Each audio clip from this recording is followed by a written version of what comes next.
The message arrived at Earth Command at exactly 0347 hours, Galactic Standard Time.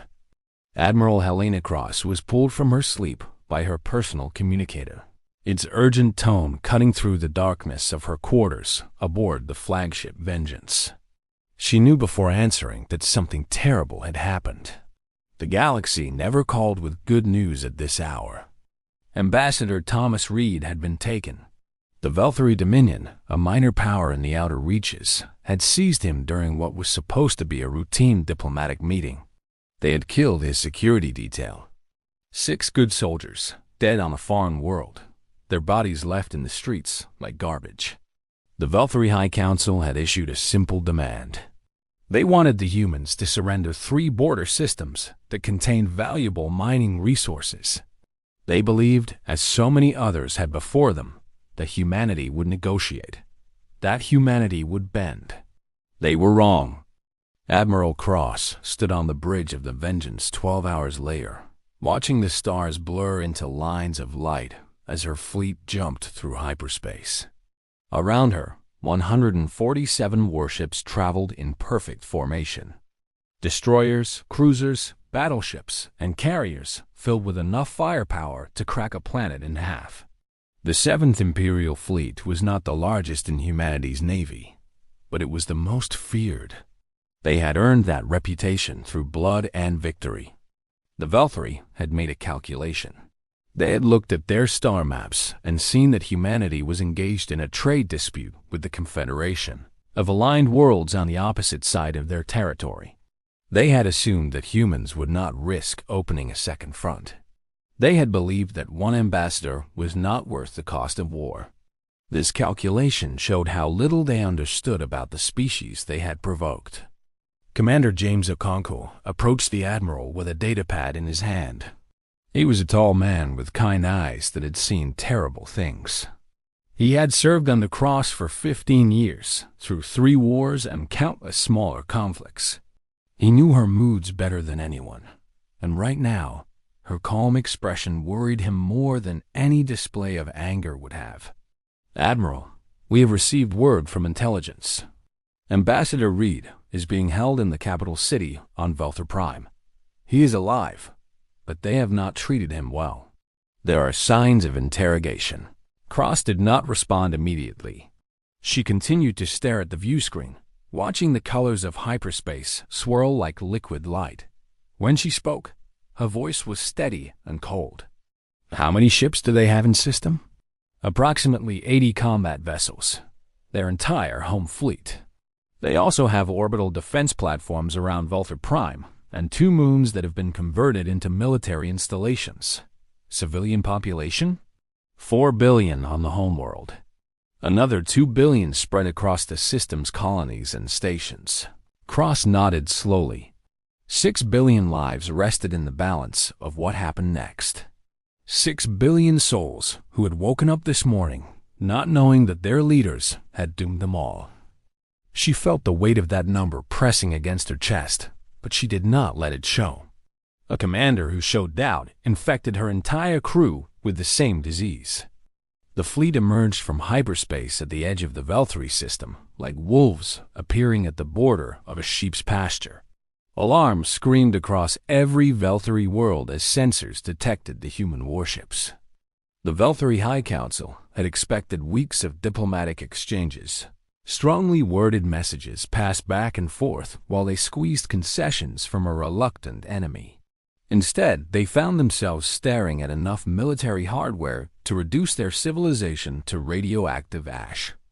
Admiral Cross opened a broadcast channel that would reach every device in the system capable of receiving a signal. Her face appeared on screens in government buildings and private homes, in military command centers and children's bedrooms. She wanted everyone to hear what she was about to say. "This is Admiral Helena Cross of the Terran Imperial Fleet. 12 hours ago, your government kidnapped Ambassador Thomas Reed and murdered 6 soldiers of the Terran Empire. You have demanded that we surrender territory in exchange for his safe return. I am here to explain, in terms your leaders clearly need to hear, that this was a mistake." She paused, letting the words settle across a silent system. On Velthor Prime, the High Council members watched from their chamber with growing horror. They had expected negotiations, not an invasion force.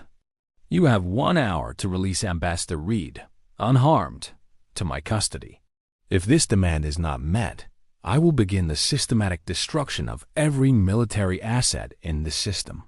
If Ambassador Reed has been harmed in any way, I will proceed to dismantle your orbital infrastructure. If he has been killed, I will glass your capital city and everyone in it. These are not threats. These are statements of fact. Your hour begins now." She cut the transmission. The Velthori home fleet began to mobilize, forming defensive lines between the human ships and the homeworld. Their commander, Fleet Master Tavani, was a veteran of 3 border conflicts. He had never faced humans in combat, but he had studied their tactics. He knew they were aggressive, unpredictable, and utterly relentless. He also knew that his ships were outmatched in every measurable category. Human weapons were more powerful. Human shields were stronger. Human crews were faster and better trained. His only hope was that the High Council would see reason before the shooting started. 40 minutes passed.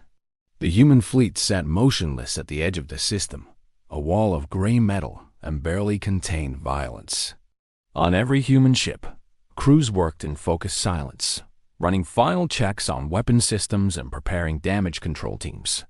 They had done this many times before. They knew what was coming. In the capital city, Ambassador Reed sat in a cell with blood on his face and hope in his heart. He had heard the broadcast. He knew his people had come for him. The guards who had beaten him earlier now avoided his eyes. They understood, as their leaders did not yet, that they had made a terrible error. The High Council debated in circles. Some argued for releasing the ambassador immediately. Others insisted that showing weakness would invite further human aggression. A few suggested killing the hostage and fleeing the system before the humans could respond.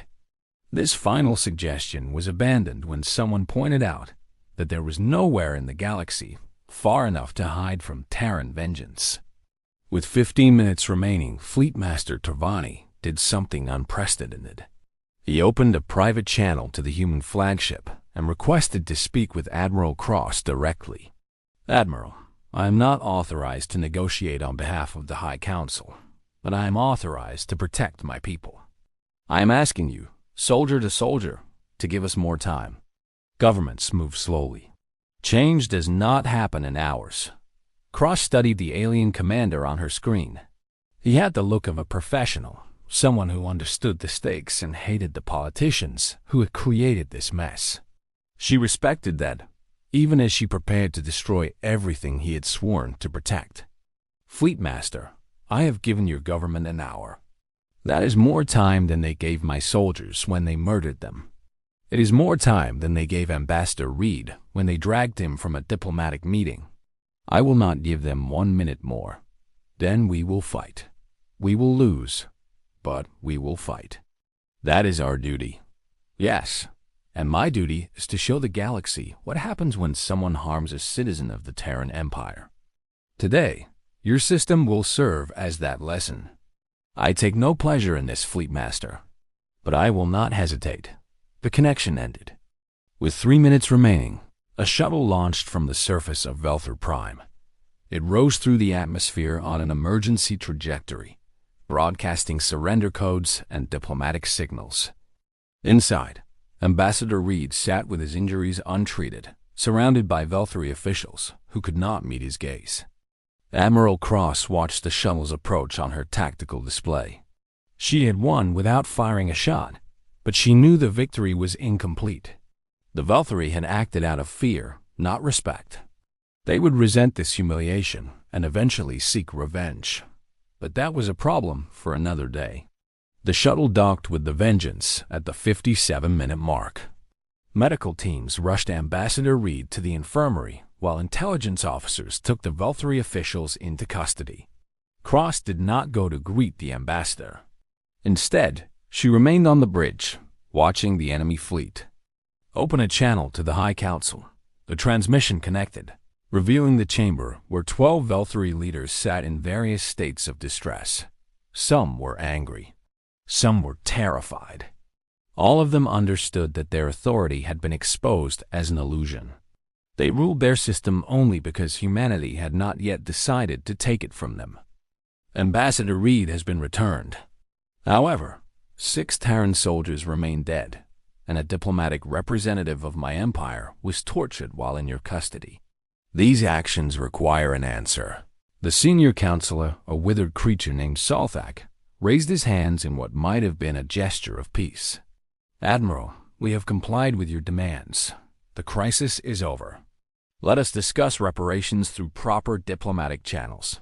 No, you do not understand your situation. My fleet will remain in this system until further notice. No ship will enter or leave without my permission. No commercial traffic will move. No resources will be exported. Your economy will strangle slowly while my government decides what price you will pay for this insult. This is an act of war. Yes, you started it. We are finishing it. The blockade lasted for 97 days. The Velthari economy collapsed within the first month as supply chains failed and markets panicked. Food shortages appeared by day 40. Civil unrest followed shortly after. The High Council attempted to rally their population against the human aggressors, but their people were more interested in survival than patriotism. On day 97, a new government took power through methods that human observers politely declined to investigate. This new government agreed to every term the Terran Empire demanded. They paid reparations that emptied their treasury. They signed treaties that reduced their military to a token force. They handed over the officials responsible for the kidnapping to face human justice. And they learned the lesson that humanity had taught to so many others before them. The galaxy was vast and full of wonders, but it operated according to simple rules. One of those rules was absolute. No one touched a Terran citizen without consequences. No one challenged the Empire without paying a price measured in blood and shame. Ambassador Reed returned to Earth as a hero. Admiral Cross returned to patrol duty as if nothing remarkable had occurred.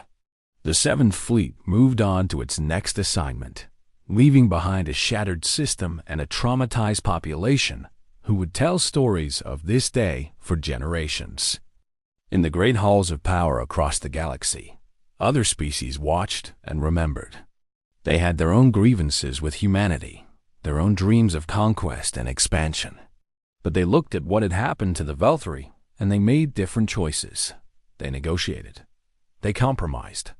They smiled at human diplomats and signed treaties they knew favored Earth. And when their children asked why they did not stand up to the humans, they told stories about a fleet that had held an entire system hostage over a single life. They explained that humans were not cruel by nature, but they were loyal beyond all reason. They loved their own with a fierce intensity that burned like a star, and they protected them with a determination that moved fleets across the void. The lesson was simple, and the galaxy learned it well.